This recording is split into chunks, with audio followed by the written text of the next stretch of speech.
शायद आपने only fans के बारे में सुना है ना? यह वो प्लेटफॉर्म है जहां पर निर्माता, प्रभावकर्ता और उद्यमी समान रूप से कुछ सीरियस पैसे कमा रहे हैं। लेकिन क्या आपने कभी सोचा है ओनली फैंस वास्तव में कैसे पैसे कमाता है? आज हम इस बिलियन डॉलर के फेनोमेनन के पीछे के बिजनेस मॉडल को खोलने जा रहे हैं। हम उनकी सफलता के रहस्य, उन पर पड़े विवादों को और वो क्रिएटर्स के जवाबी पैसों की कहानियों की भी कुछ चौंकाने वाली कहानियों की खोज करेंगे जिन्होंने अपने शौक को लाभ में बदल दिया। तो चाहे आप कोई भी ऐसा ओनली फैंस उपयोग करता हो जो पीछे के किस्मत में क्या हो रहा है, या फिर केवल किसी को दिग्गज तकनीक, मनोरंजन और व्यवसाय के लोकप्रिय दुनिया में इस अत्यद्भुत गतिविधियों के दुनिया के अद्वितीय गतिविधियों में रुचि रखने वाले व्यक्ति हो, तो आपके लिए एक खास बात है। लेकिन हम पूरी तरह से इस दिशा निरूपण के बारे में डूबने से पहले, यदि आप नए हैं तो मत भूलें कि आप उस सब्सक्राइब बटन को दबाएं और उस अधिसूचना घंटी को बजाएं ताकि आप कभी भी हमारी रोचक खोज की दुनिया में कुछ भी न मिस करें। डिजिटल क्रांति के युग में एक नया प्लेटफॉर्म सामने आया है जो हमें सामग्री निर्माण, उद्यमिता और व्यक्तिगत सशक्तिकरण के तरीके को पुनर्निरूपित कर दिया है। ओनली फैंस क्रांति में आपका स्वागत है। ओनली फैंस, जिसका संस्थापक 2016 में टिम स्टोकली ने किया, प्राथमिक रूप से कलाकार, संगीतकार और फिटनेस ट्रेनर्स के लिए उनके प्रशंसकों से जुड़ने और अपनी सामग्री का लाभ उठाने के लिए एक प्लेटफॉर्म के रूप में शुरू हुआ था। लेकिन ये जल्दी ही एक अप्रत्याशित मोड़ लेता है। प्लेटफॉर्म पर पहले के क्रिएटर्स जैसे कलाकार और संगीतकार ने देखा कि वे अपने दर्शकों के साथ जिस प्रकार का गहरा संबंध बना सकते हैं, यहाँ तक कि अदुल्फ सामग्री निर्माताओं के आगमन के साथ, कुछ के लिए ओनली फैंस से आया वित्त परिवर्तनकारी रहा है, जो उन्हें सपनों को पूरा करने और अपने समुदायों पर सकारात्मक प्रभाव डालने की स्वीकृति देता है। ओनली फैंस को ये कठिनाइयों के बिना नहीं मिली है। ये भुगतान प्रोसेसरों, विनियामक निगरानी और शोषण और दुरुपयोग के बारे में दबाव का सामना किया है। ओनली फैंस को स्वतंत्र अभिव्यक्ति और जवाबी सामग्री निगरानी के बीच की बारीकी रेखा पार करनी पड़ी है। ओनली फैंस ने सख्त सामग्री नियमों और आयु सत्यापन उपायों को लागू करने की कोशिश की है, निर्माणिका स्वतंत्रता और उपयोगकर्ता सुरक्षा के बीच संतुलन स्थापित करने के प्रयास के रूप में। जैसे ही ओनली फैंस आगे बढ़ता है, इस महान नैतिकता क्रिएटर्स के आजीविका और उपाय के लिए भविष्य क्या लाता है? यह इस क्रांतिकारी प्लेटफॉर्म के लिए निर्माण सृजन करेगा कैसे? ओनली फैंस एक सदस्यता आधारित सोशल मीडिया प्लेटफॉर्म है जो प्रमुख रूप से सदस्यता शुल्क, टिप्स और विभिन्न लेन देन शुल्क का संयोजन करके राजस्व उत्पन्न करता है। मुख्य रूप से ओनली फैंस का आय का स्रोत उपयोगकर्ताओं द्वारा भुगतान शुल्क होता है। सामग्री निर्माता, जिन्हें अक्सर क्रिएटर्स कहा जाता है, अपने प्रोफाइलों के लिए मासिक सदस्यता दरें सेट करते हैं जो महीने के कुछ डॉलर से सैकड़ों डॉलर तक हो सकती हैं।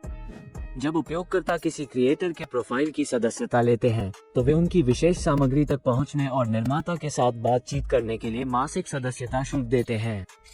ओनली फैंस इस सदस्यता शुल्क का प्रतिशत लेता है, जो आमतौर पर 20% के आसपास होता है, जैसे कि उसका कमीशन। सदस्यता मॉडल ये सुनिश्चित करता है कि जब तक सदस्य जिंदा रहते हैं, तब तक ओनली फैंस और सामग्री निर्माताओं के लिए एक स्थिर आय का स्रोत है। सदस्यता शुल्कों के अलावा ओनली फैंस उपयोगकर्ताओं को अपनी सामग्री के प्रति सराहना दिखाने के तरीके के रूप में टिप्स भेजने की अनुमति देता है। क्रिएटर्स न्यूनतम टिप राशि सेट कर सकते हैं और उन्हें अपने सदस्यों से टिप्स मिलते हैं। क्रिएटर्स व्यक्तिगत सदस्यों को व्यक्तिगत सदस्यता लेने के लिए निजी संदेश या विशेष सामग्री के लिए शुल्क भी ले सकते हैं। ओनली फैंस सदस्यता शुल्क की तरह इन लेन देन शुल्कों का भी प्रतिशत लेता है। सदस्यता शुल्कों की तरह ओनली फैंस में एक संदर्भ कार्यक्रम है जो क्रिएटर्स को प्लेटफॉर्म पर दूसरे क्रिएटर्स को आमंत्रित करने के लिए प्रोत्साहित करता है।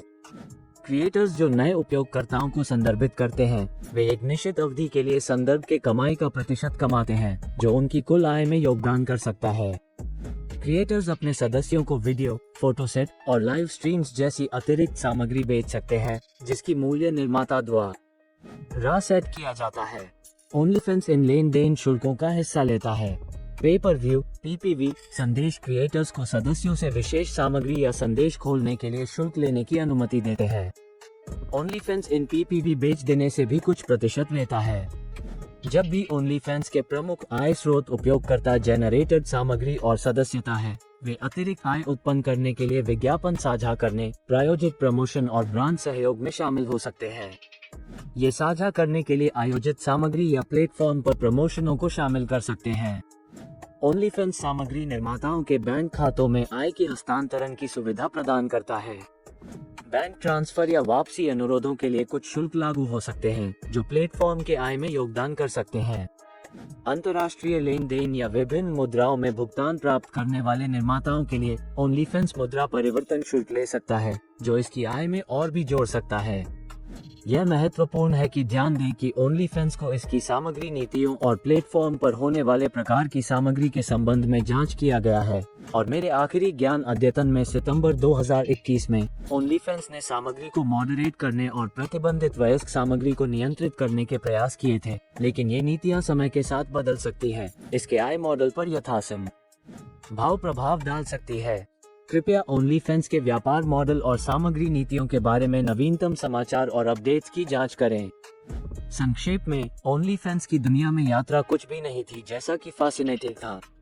हमने जांचा है कि इस कंपनी को अधिक अंक और लाभ प्राप्त करने के लिए प्रोत्साहित करने वाले नवाचारी रणनीतियां और आय स्रोतों का कैसे सहारा दिया है। सदस्यता शुल्क और टिप्स से लेकर पे पर व्यू और विशेष सामग्री जैसी रचनात्मक सुविधाओं के परिचय तक, OnlyFans ने क्रिएटर्स और सदस्यों दोनों को ध्यान में रखकर आयोजन किया है, जवानों की भावनाओं को बढ़ावा देते हुए। लेकिन ये केवल आंकड़ों और लाभ के बारे में नहीं है, यह व्यक्तियों को उनके स्वयं के सामग्री और वित्तीय भाग्य पर नियंत्रण पाने का भी द्वार खोलता है। OnlyFans ने क्रिएटर्स को एक प्लेटफॉर्म प्रदान किया है कि वे अपनी भावनाओं को व्यक्त कर सकते हैं, अपने प्रशंसकों से जुड़ सकते हैं और वो करने के लिए जीवन कष्ट कर सकते हैं जो उन्हें पसंद है। जैसा कि हमने देखा है, OnlyFans का व्यवसाय मॉडरेटर्स के रूप में चुने जाने वाले और समुदाय के लिए सुरक्षित और समर्थन करने के इसके संकल्प और वित्तीय दृष्टिकोण की तरह दिनामिक और उपयुक्त है।